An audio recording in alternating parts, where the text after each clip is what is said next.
Howdy. I got a story to tell that about this one woman who drastically, radically changed my life without really even knowing me, and how it created this thought process that's truly like it changed me and allowed me to set onto a path that I wanted to be at for a long, and I appreciate that, and I kind of want to tell the story. Um, I was at a house show, and these house shows are hosted by these people, and they'll bring in a bunch of bands, and it's pretty cool. Packed, usually hot, unless it's cold out, but who knows. And well, actually, if it's cold out, it's probably hotter inside because them boys they be getting nasty with it. Uh, and So I was at this house show, and I met this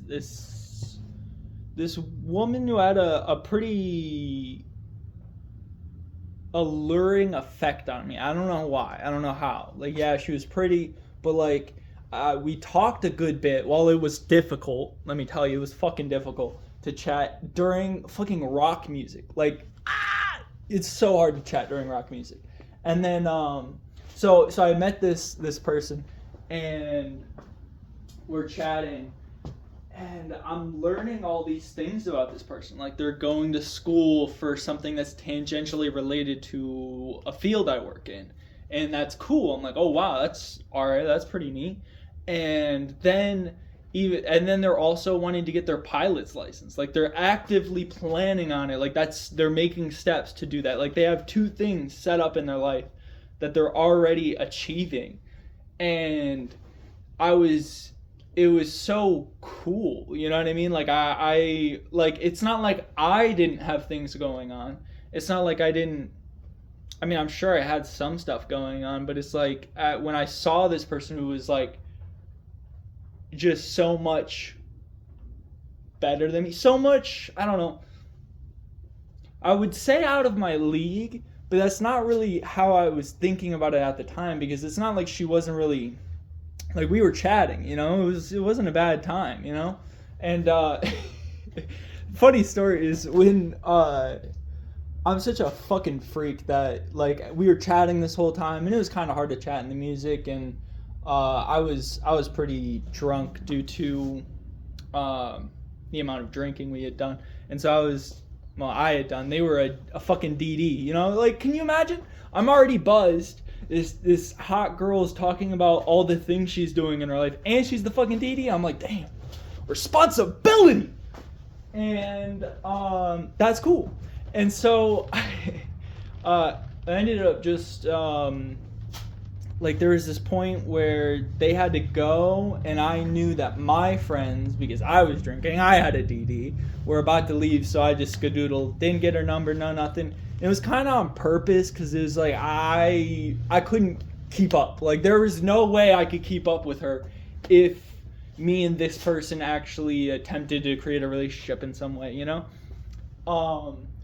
But let me tell you the profound effect this woman had on me. I was shattered, dude. The next day I laid on the floor and spoke for an hour into my phone, just kind of recording the details of the night and explaining what had happened, because it was crazy to me. It was such an insane experience. I don't know if I can like, when I say insane experience, it wasn't like she had said anything earth shattering. It was just like, damn, I know that there is no way I would be good enough for that person. You know what I mean? There was no way at that current state in my life that I could ever be good enough for that person. And that hurt, you know? Like, because it's not that they rejected me, it's that I knew that I wouldn't be good for that person, because that was just who I was at the time. And so this led me on a deep ass journey, you know, crazy stuff going on.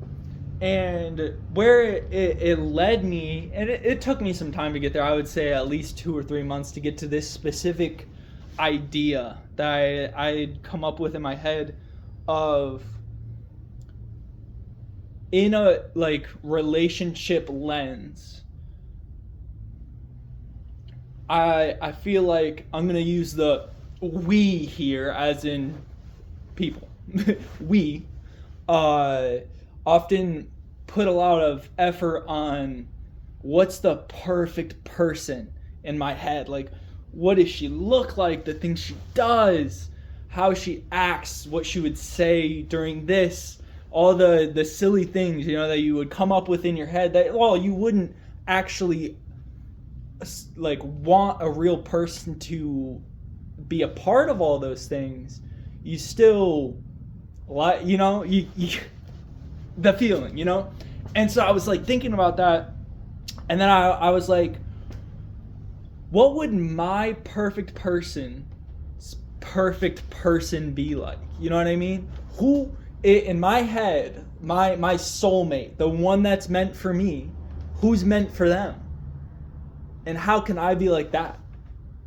And so that was the thing. And so it's funny. It's like, all right, well, if you want a hot ass chick that's super skinny, she's super athletic and outgoing, all right, well, what is she gonna want? What is this person in your head who's done all these things to become so highly valued in your head?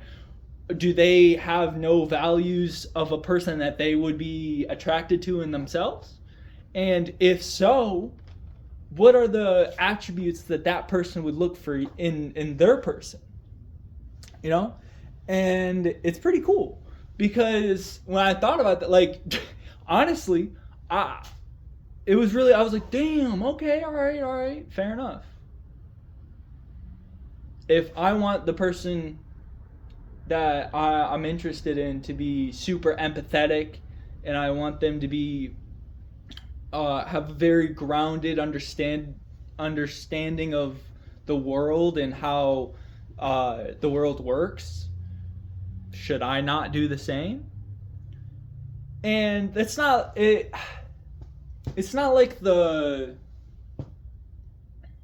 that maybe I wouldn't have become that person over time. But I feel like really taking the time to think of things like, oh, if I in my head I want this girl to be athletic, because that's something I like to be athletic, and it's grown on me, like, this love of athleticism. I guess that would be the opposite version. All right, well, I don't know. I hope you kind of understand what I'm talking about, how if you have a person in your head that you want to attain, then I think it's best for you to also think about the person you want to attain, the kind of person they would want to attain. And maybe other people think about that, maybe they don't. I don't know. Good luck. Stay safe out there.